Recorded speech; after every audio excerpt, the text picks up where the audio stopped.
Hello friends, कैसे हैं आप सब। Welcome back in my YouTube channel Renu academy.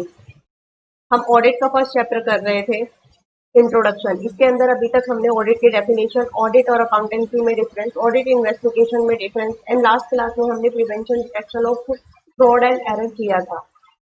Next हम स्टार्ट करेंगे classification of audit. Classification of audit को हमने ऑडिट को दो क्लासिफिकेशन में किया है। नंबर ए आता है according to the organisation structure, number two के अंदर आता है प्रैक्टिकल पॉइंट ऑफ व्यू से। ऑर्गेनाइजेशन स्ट्रक्चर के अंदर भी हमने तीन पार्ट में किया हुआ है। नंबर वन आता है हमारे पास में स्टैट्यूटरी ऑडिट, देन आता है स्टैट्यूटरी ऑडिट, उसके बाद आता है प्राइवेट ऑडिट, देन आता है हमारे पास में गवर्नमेंट ऑडिट और इंटरनल ऑडिट। हमारे पास में किस चीज का करना होता है। Audit is made compulsory under the statute because these undertaking are stabilised by the statute. ठीक है, कौन कौन सी होगी। The audit of their accounts is termed as the statutory audit. The following are the example of the such an audit. ठीक है, कौन कौन से हैं हमारे पास में। नंबर वन आता है कंपनी ऑडिट। कंपनी ऑडिट के अंदर क्या होता है, the audit of the joint stock company. Joint stock company जो होती है उनका ऑडिट कंपनीज एक्ट 1913 में कंपलसरी था, लेकिन उसके बाद में कंपनीज एक्ट 1956 आया। 1956 में ऑडिटर के कुछ उनको राइट्स दिए गए, ड्यूटीज दिए गए, पावर्स दिए गए, तो वहां से चेंज हो गया हमारे पास में। नेक्स्ट आता है audit of the trust. Audit of trust में भी हमारे पास में करना पड़ता है। क्यों करना पड़ता है। Trust are the usually created for the benefit of the weak and the helpless person like the widow और the minor etcetera who are not being in a position to have access to and understand the accounts of the such trust. Therefore, the trustee are the made responsible to look after the property and maintain the accounts. But in a large number of the case, the trustee either do not maintain the accounts at all, or if they are forced to do so, such accounts are very often misleading. To avoid such a situation, मतलब कभी कभी क्या होता है, वो हमारे पास में क्या होता है कि अकाउंट मेंटेन नहीं करता है, या मेंटेन करता है तो उसके अंदर काफी मिसलीडिंग होते हैं, वो काफी उसके अंदर मैनिपुलेशन होती है। तो इस चीज को अवॉइड करने के लिए ऑडिट किया जाता है ट्रस्ट का, ताकि जो है जो उसके अंदर जो जिस बेनिफिट के लिए बनाया गया है वो उसी बेनिफिट के लिए ही वो यूज हो सके।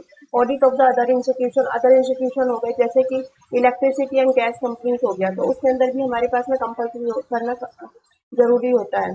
जो पब्लिक बॉडीज बनाई जाती है इसके अंदर name of the public corporation, जैसे कि एग्जांपल के लिए रिजर्व बैंक ऑफ इंडिया हो गया, इंडस्ट्रियल फाइनेंशियल कॉर्पोरेशन IFC जिसे कहते हैं। तो इन सब के लिए हमारे पास में वेरियस एक्ट्स है, तो उन एक्ट के अकॉर्डिंग हमारे पास में ऑडिट करना पड़ता है। All these institution fully recognise the significance of the professional audit which is compulsory for them. उनके लिए कंपल्सरी होता है करने के लिए। उनकी पावर ड्यूटीज और लाइबिलिटीज जो होती है वो ऑडिटर की उस एक्ट के अंदर डिफाइन करी जाती है, फिक्स की जाती है। नेक्स्ट आता है हमारे पास में प्राइवेट ऑडिट। प्राइवेट ऑडिट के अंदर क्या होता है, the institution which are private in character also get their accounts audited by the some qualified auditor. जो प्राइवेट हैं वो उनको भी कुछ क्वालिफाइड ऑडिटर से ऑडिट कराना पड़ता है अपने अकाउंट से। Audit of the accounts of the soul trader. Proprietary concern हो गई। प्रोप्राइटरी कंसर्न का इतना कंपल्सरी नहीं होता है, लेकिन उसमें क्या होता है कि appointment of the auditor in case of the proprietary concern actually on the proprietor पर ही डिपेंड करते हैं। उनका कोई ऐसा एक्ट नहीं होता, कोई डिफाइन नहीं किया जाता कि इसके अकॉर्डिंग ही तुमको कराना है। वो जो उसके रूल्स एंड रेगुलेशन होते हैं वो कौन डिफाइन करता है, प्रोप्राइटर ही करता है।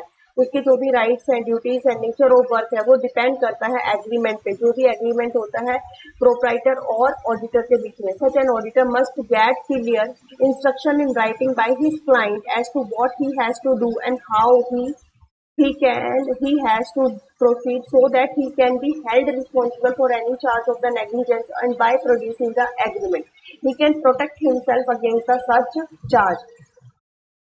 अपने आप को वो इस चार्ज से प्रोटेक्ट कर सकता है।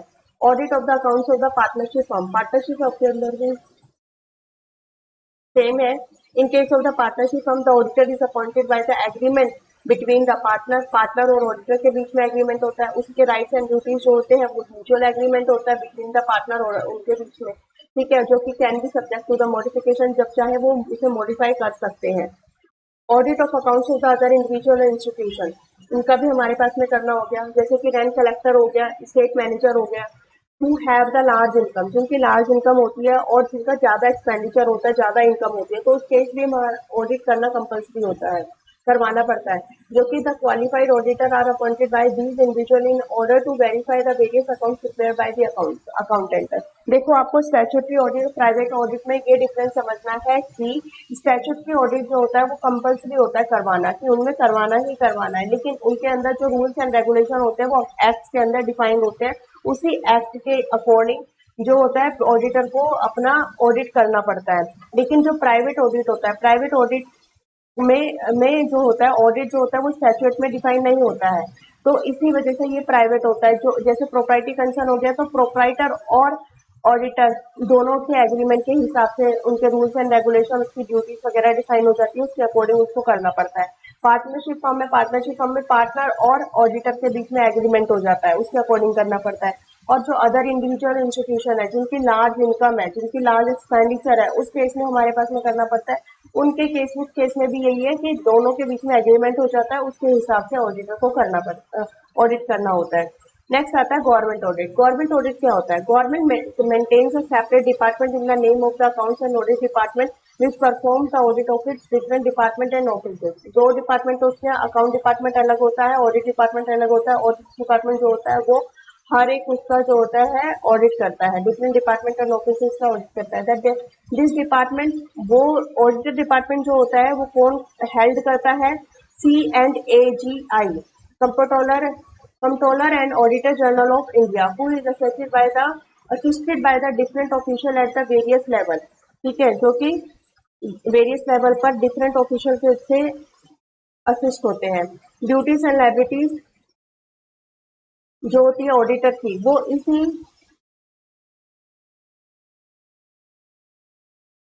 ड्यूटीज एंड लायबिलिटीज होती है ऑडिटर की, वो इसी स्टैट्यूट में डिफाइंड होती है। They are not the public auditor and hence can not be appointed the auditor of the public concern. ठीक है, पब्लिक ऑडिटर नहीं होते, इसीलिए पब्लिक कंसर्न में ऑडिटर अपॉइंट नहीं करते हैं। They are mean by the government department and as such they work according to the departmental rules and instruction के हिसाब से उन्हें काम करना पड़ता है। इंटरनल, इसके अंदर बस गवर्नमेंट ऑडिट के अंदर आपको ये याद रखना है, CAG ये करते हैं। इनके जो भी रूल्स है, ड्यूटीज है, लाइबिलिटीज है, राइट्स है ऑडिटर के, इसके अंदर जो होते हैं उसके अकॉर्डिंग इनको करना पड़ता है। ठीक है, इंटरनल ऑडिट क्या होता है? इंटरनल ऑडिट के अंदर भी यही है, by virtue of the organizational pattern, some business institution appoint the auditor who are the made responsible to have a constant or the regular review of their accounts. Internal audit में क्या होता है कि जो जिस कंपनी का structure, जो कुछ कुछ कंपनी काफी बड़ी होती है, उनका स्ट्रक्चर भी काफी बड़ा होता है, तो उस केस में क्या होता है, उनको रेगुलर ऑडिट कराना पड़ता है, कंटिन्यू ऑडिट कराना पड़ता है, रेगुलर बेसिस पर उनके बुक्स ऑफ अकाउंट्स ताकि रिव्यू हो सके।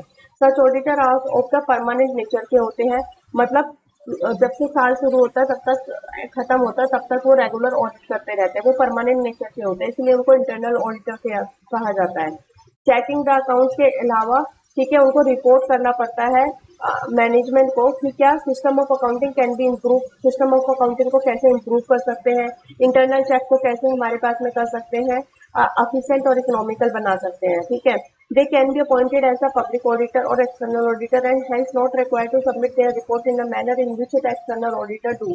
ठीक है, वो पब्लिक ऑडिटर क्या can not, public auditor external auditor की तरह अपॉइंट नहीं होते हैं, इंटरनल ऑडिटर की तरह होते हैं। इसी वजह से उनको, जैसे एक्सटर्नल ऑडिटर अपनी रिपोर्ट सबमिट करता है मैनेजमेंट को, ऐसे कोई रिपोर्ट सबमिट करने की जरूरत नहीं होती है। In short, internal audit is the examination of the books of accounts which is conducted by the salaried official of the business known as the internal auditor throughout the year। उनको salary दी जाती है, salary basis पे appoint होते हैं। The scope of the internal audit is a bit different. It is more closely related to the managerial function than to the accounting duties। ठीक है, accounting duties के अलावा मैनेजर फंक्शन से वो more close होते हैं। 4 ऑडिट पढ़े थे, चारों समझ आ गए।